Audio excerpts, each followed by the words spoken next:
it's time to do some sampling again. So these are my first impressions of some of the little samples I bought from Small Aromas. That tends to be where I get my little samples from. These are some perfumes that I'm not able to just go and smell in store, or I've been trying to smell in store and they're not there, you know. A bit of a mixture of affordable and more expensive, but I don't think there's anything particularly like crazy expensive here. Let's start with this one. This is Lattafa and this is Angham. This is genuinely the first Lattafa perfume that I've tried in a really long time, because I've never smelt a Lattafa perfume that wasn't so full of aroma chemicals that it gave me a headache or I just don't like it. Most Lattafas have that tarry aroma chemical in, but I just wanted to try this one because it's supposed to be a dupe of Burberry Goddess. Guys, I'm just going to jump in real quick, edit another little video into this because Athena from, let's see, what's this? Maison Alhambra. So this dupe of Burberry Goddess arrived like a day, I think, after I filmed this guy. So I just thought I might as well add it into this video and do a proper comparison between these three. So I have this little 30ml of Burberry Goddess, beautiful perfume, really like Burberry Goddess. It's one of the very few new perfumes that I actually enjoy. It's already got dust on it, my goodness. So let's have a talk about these then. So let's start with Lattafa Angham. So this, I'm going to actually read the notes out for these because I'm doing this little comparison. So top notes of Angham are mandarin, ginger, pink pepper, mid notes of praline, lavender, cacao, base notes of musk, amber and vanilla. So the first thing about Angham, which is interesting to me, is that it's not tarry. I have never ever come across a Lattafa that doesn't have that tarry aroma chemical in. So that was a very nice surprise. I was super happy about that. So definitely this is a good dupe for Burberry Goddess. In fact, to be honest, both of these are good dupes. But specifically, this is very similar to Goddess, definitely. It has a gentle warm spice from that pink pepper, and it has a chocolatey feel right from the very start of this one. The vanilla is not quite as prominent as the original Goddess. I think like overall it's definitely the Goddess profile, but the vanilla doesn't seem quite as sweet or strong or creamy. But I think the sweetness from this is maybe coming more from the praline. Like I feel like that's coming up to meet the vanilla. So the other thing to mention, this definitely has a little bit of a pencil shaving-y wood in the dry down, but it's quite smooth, it's soft. It's definitely the lightest of these three perfumes. It really doesn't last particularly long. You do get, I'd say again, like the praline is hanging around a bit in the dry down of this, but yeah, it's really not very strong, this one. This one is the lightest for sure. I'd say, I mean, it's pretty new. I have heard that with Lattafas, it's often good to kind of put them to one side and try them again. So that's what I'll do with this little sample. I'll put it away for a few months. I'll try it again, you know, and see whether it's kind of matured a little bit and got a little bit stronger, or if it lasts longer. The lavender smell is probably about the same in here. But I wonder if, like, without having quite as much vanilla, it might seem a little bit more prominent to some. But, you know, also, I really love lavender. I'm not one of the people who has a problem with the lavender in Burberry Goddess. I think that's why I like it. So, I just, yeah, if you don't like lavender, you're probably still not going to particularly like this one. But I think it's really actually very good. So it's warm. It's got a woody, deep dry down. Maybe there's a hint of something ever so slightly plasticky in this one, but like not in a worrying way. Did I make any other notes about this? Yeah, just mainly that it's really fleeting, because again, I've never come across a Lattafa that was particularly fleeting. Everything that I've tried has been literally endless, like never ending. But this one definitely had an end to it. So that's Angham, and I think that's a really nice dupe. I really like the bottle of this one. Okay, so then we have Athena. This is from Maison Alhambra. This has really wild notes. This one isn't on Fragrantica yet. Yeah, it's interesting. I think this one's a little bit more vanillic, actually. I feel like the vanilla is a bit stronger in Athena than it is in Angham, or it's more, well, same level of sweetness, but maybe a bit more obviously vanillic, whereas this one definitely has a bit of a more of a praline sweetness going on. So the notes in Athena are yerba mate, which is some kind of tea, cypress and thyme, so I was very surprised by that. Greenery, saffron and fruit, that's all just in the top. Heart notes, jasmine, iris and rose. Base notes, amber, leather, vanilla, musk, vetiver and cedar. So there's a ton of notes in this, and it's quite different note-wise to Burberry Goddess. Completely different, really. But this one also not tarry. It's got a hint of something unusual in it that I think maybe has an ever so slightly burnt smell, but I think that's probably the leather note. And there's something slightly bitter in here as well, the more it dries down, which definitely could be that mate. It could be the woods, but I do think it, a slightly bitter tea could definitely be the case. So Athena's more got more sugary fruit in than Goddess. Like, it's obvious in the opening, and to be honest, I always think that Goddess smells like it's got pear or something in the opening, but the fruitiness in Athena kind of stays the whole time through. It's more sugary, the fruit in this one, and I think in Goddess it's kind of everything feels a little bit tartar at first with this one than it does with this one. This is pretty sugary, sweet fruit straight away. It's not quite as creamy as Goddess, but it does have quite a good vanilla in this one. The note's really interesting. The deep dry down is definitely lacking the cocoa note that you get in Angham and in Goddess. And it's definitely got a noticeable hint of something herbaceous when this dries down, which I imagine is coming from that time. So I think the deep dry down of Athena is fresher, brighter than Goddess. And that I think is to be expected if you actually look at the notes for this one. So neither dupe has quite captured the opening ginger note in Goddess. And although, like, when I've worn this before, when I smelt it at first, and generally when I smell it, when I was comparing this to these two, this was very noticeably incredibly gingery in the opening. And I love that personally. I really love it. It's very prominent in Goddess when compared to these two. So my overall feelings about these is that Goddess is still my favourite, definitely still my favourite. If you can afford to get Goddess, or if you're willing to pay this is I think the best one. But I really genuinely think that to a regular person, these smell the same. So I think that, like, how to say this? When I had them all on at the same time, I could really smell differences between them.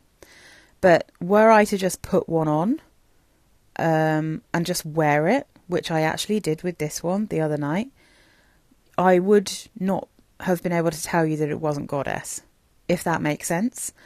What I mean is, like, you can really smell the differences when in comparison, but the actual feel of wearing them is pretty much identical.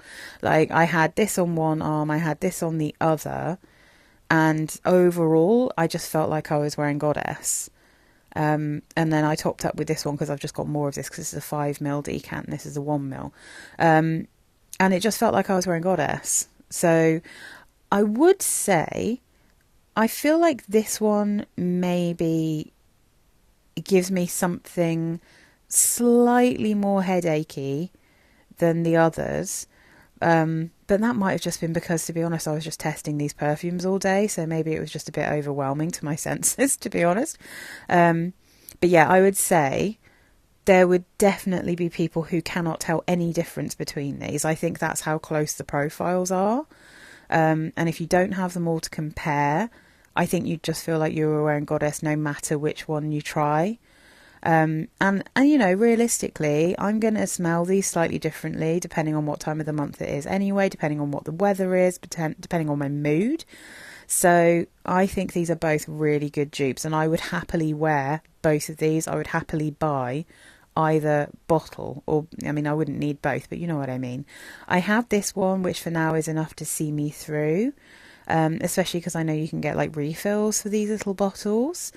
But I mean, it's really tricky to say which I would prefer, because I think from a very realistic point of view, Angham is much harder to get in the UK, and it is therefore more expensive.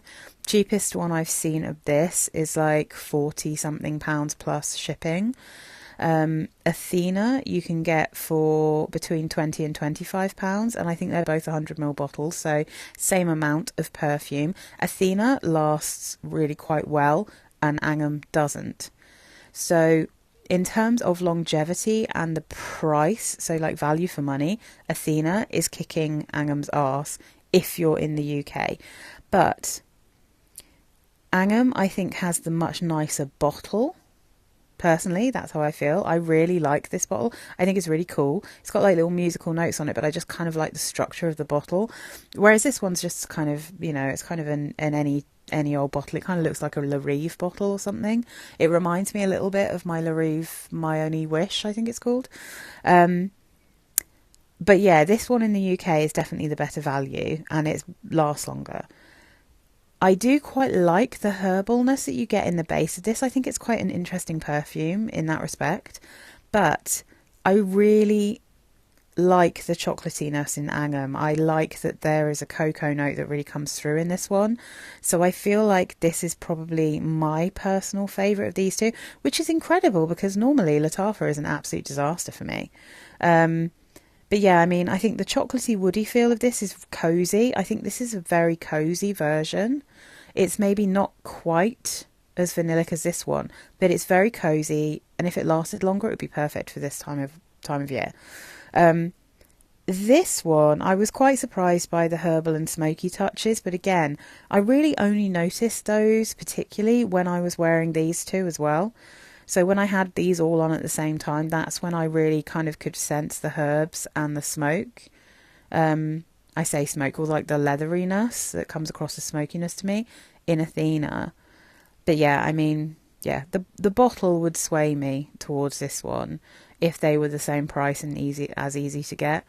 But yeah, I mean, so I'm really impressed. I think both of these are really good, and I think you could get either of them and be really happy with them. But you know, if you've got Burberry Goddess, you don't need it.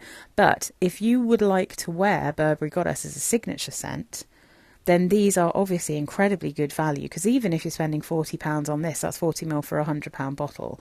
And I got, this was like £42 plus shipping for a 30ml bottle of Burberry Goddess. So yeah, they're both excellent. I think both of these are really good, and I highly recommend them both. I think that they're really, really good options if you're looking for a much more affordable version of Burberry Goddess. All right, let's get back to the rest of the video. So this is Khloe Kardashian, XO Khloe. I have seen one review of this, and it was not a positive review. And she said, who was it? It was Soki London. She really didn't like it. She thought it was rubbish. She thought it tasted. She thought it smelled like baby powder. Personally, from this one, oof. All I can smell is aroma chemicals. The reason I was interested to smell this one is because it's got lavender in it, and I love lavender in perfumes. And yeah, it's not necessarily entirely tarry, but it has an aroma chemical in it that I've smelt in many, many perfumes that's really screechy and painful and just makes it smell so cheap. I am not even slightly getting baby powder from this, but that's because all I can smell is the aroma chemicals. So it's like a sharp, piercing, tangy, sweetness. That's all I'm getting. And like some kind of plasticky, woody smell. It's just hideous. So yeah, I mean, this is not for me. That is absolutely a disaster. So no, thank you. Oh gosh, this is really weird. So Maison Margiela, the Replica Afternoon Delight perfume. So this I think is supposed to smell like, is it like Madeline's and like vanilla-y kind of yummy, I mean afternoon tea kind of smell. Again, this is another aroma chemical bomb. It is rank in my humble opinion. But if you don't have a problem with the kind of aroma chemicals that are in this, you are probably going to smell it totally different from me. However, this smells genuinely, this to me smells like smoky bacon crisp seasoning. So if you're from the UK and I say the word wheat crunchies or frazzles, that is what this smells like when I first spray it. It has also the tarry aroma chemical in it that smells like burning rubber and burning wood. And then somewhere in the background, there's a really beautiful vanillic kind of Madeleine cake smell. But my goodness, there is so much chemical nastiness going on in this that it's just, oh, I find it unbearable. It's a real shame because this is one of those rare occasions where I can get a sense for what this is supposed to smell like underneath all those chemicals. And it could have been beautiful, but also you can just get vanilla perfumes that smell kind of slightly creamy and vanillic, you know? Yeah, you could just get like La Rive Vanilla Touch and you'd get something like that, but ugh, I mean, I'm horrified by how that smells. It's kind of crazy to me that out of all of these perfumes, probably the one that smells maybe the least chemically is the Lattafa, because it's completely the opposite experience that I've normally had with Lattafa, so good on them. Yeah, I mean, it's still a little bit more chemically smelling to me than Burberry, that one, but it's much better than any of those others I've tried.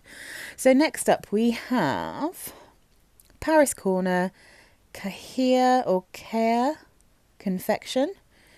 I was just interested in this one because I heard someone say, well, it's been compared to the Kayali. I'm trying to think what it's called, but it's been compared to La Belle as well. Now, La Belle by Jean Paul Gaultier, that's got too much vetiver in it, and I can't wear that one. It's also got the tarry aroma chemical in it that I don't like. And the Vanilla Candy Rock Sugar, that's the one from Kayali. That one also has like a horrible aroma chemical in it, and it smells, I mean, the patchouli is out of control in that perfume, and that's kind of not a surprise because I find the patchouli super overwhelming and the wood's often very overwhelming in Kayali perfumes. But I really love pear, so I really wanted to see if this one was a bit better because I saw someone reviewing it and saying that this smelled a bit like Vanilla Candy Rock Sugar but without the patchouli, so I was interested to see what it smelled like. So I find Khair Confection to probably be one of the most chemically Paris Corners I've smelt so far. I definitely don't like this. I feel like this is a bit of a headache in a bottle for me. The pear note is just very average, and I love pear perfume, so I've got quite a few. If you want a good pear perfume, get Burberry Brit, you know, like that's an amazing pear perfume. But yeah, this one is super chemically. It smells a little bit, well, it kind of smells a bit shampooey. It's got that kind of chemically smell to it. Yeah, and I don't like the florals that are in here, and the pear smells a bit cheap. And I have quite liked a few Paris Corners. None of them I've liked enough yet to actually want to buy any of them. But this is my least favourite ever that I've smelt from them. But to be fair, it does, you know, it does smell like a relatively decent kind of like softer or less base heavy dupe of those two other perfumes that I also don't like. So I think that's fair enough, you know. Yeah, I definitely am not into that one. So last on the list, we've got Kayali, Boujee, Marshmallow. Yum, Boujee Marshmallow. Mm. And I'm not really one of those people who's like craving loads of marshmallowy perfumes. And I'm also not someone who tends to like strawberry perfumes, but I did think it would be fun to smell this one. This is one that I just added into the list when I saw that it was available on Small Aromas. Um, and I took a risk because it's got ambroxan in it. And I don't like ambroxan, but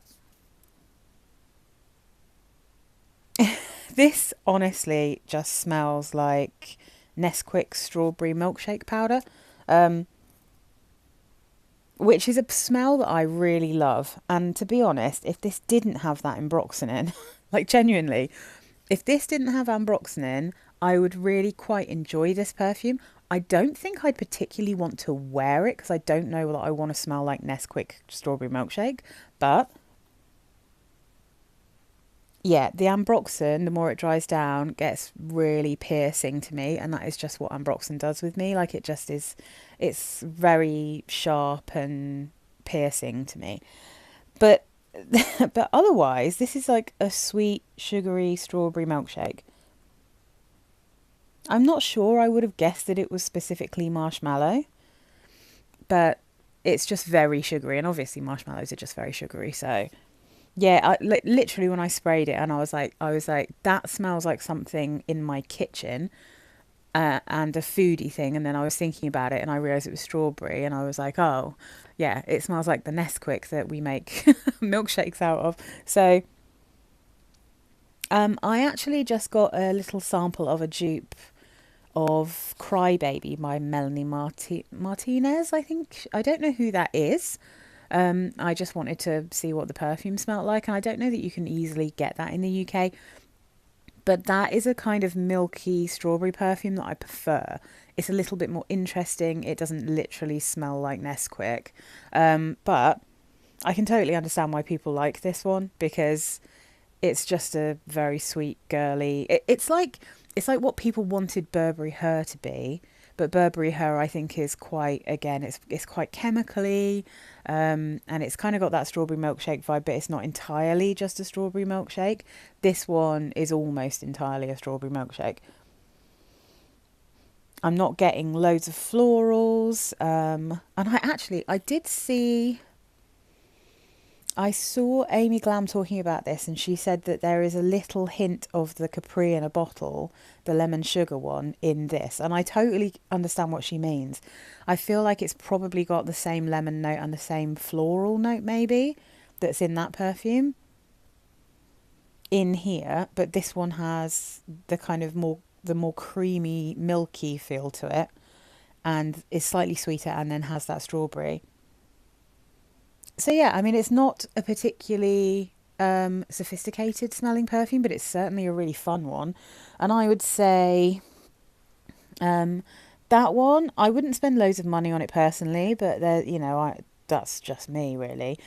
That I think Lattafa Angham is probably my favourite out of these, and then this one, Khloe and Maison Margiela. So the XO Chloe and Afternoon Delight can seriously get in the bin. They are both absolute aroma chemical nightmares, and not in any way worth the kind of money that these are being sold for. The Paris Corner Confection, if you like Candy Rock Sugar and you like Labelle, then I think that's a really good option. It's not for me personally. Again, it's a little bit chemically smelling to me. But yeah, I mean that's okay. It's just not for me. These these two I think are really fun. The Ambroxan, that's a shame. Doesn't I don't see why it needs it in there. But this one I think it's quite a good dupe for Burberry Goddess. But anyway, yeah, let me know if you've tried these guys, and let me know if you love them. Let me know if you can smell. Let me know if you smell Afternoon Delight, because honestly, I could not believe it. I sprayed it out and I was like, why does this smell like wheat crunchies? Why does it smell like smoky bacon crisps? Like, so strange. That is a new one to me. I've had many kind of reactions to aroma chemicals, but I've never smelt anything that literally smelled like smoky bacon. So super weird. It's going to be fun when I make this video, when I edit it, to add the notes in here, because I'll be able to look and see like if there's even a hint of why I'm getting that smell. But anyway, thanks for watching. Please don't take it personally if I hated things that you love. And thank you for watching. Bye guys.